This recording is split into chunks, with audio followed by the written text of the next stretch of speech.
Okay. Well, first of all, I think the first quarter numbers, when they missed expectations, I think investors were starting to question whether or not the growth story for Google had faded. And so, that was soundly refuted in the numbers that came out yesterday with accelerating growth in almost all line items, particularly the Google website. So that's juicing the stock today, and the announcement of a bigger buyback is also juicing it, right? It's a bigger buyback, but I think it's more so than a buyback. I think it's the disclosure about the cloud business. I think investors had been pushing Alphabet to actually provide more disclosure on the cloud business, on YouTube in particular. So they gave us, the cloud business.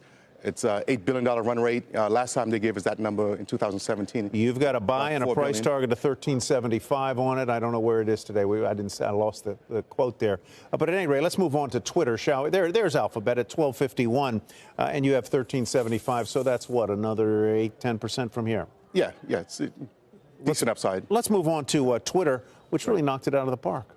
It did. I think, so upside in DAUs, upside in revenues. I think this is the continuation of a fundamental improvement in the platform. The investments Twitter has been making in improving the product improvements, leveraging machine learning, leveraging AI.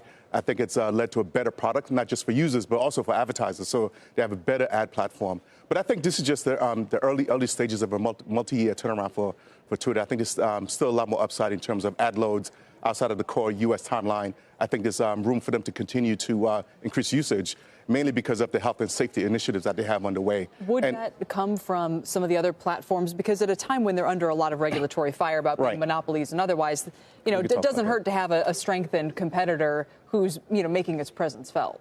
Right. Listen, I think all of these platforms have, different use cases. I think, Snap is different than Twitter, than Facebook, all different use cases. I don't think they really compete.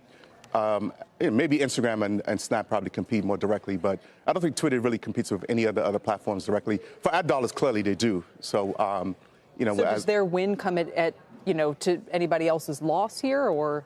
Right now, there's still a secular change that's ongoing, from traditional media onto online.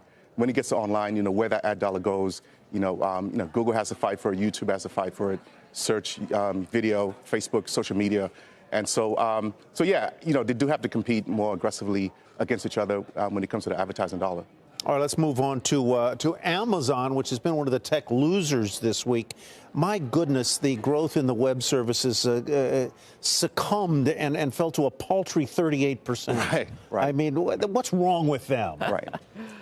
Listen, investors don't like significant growth decelerations.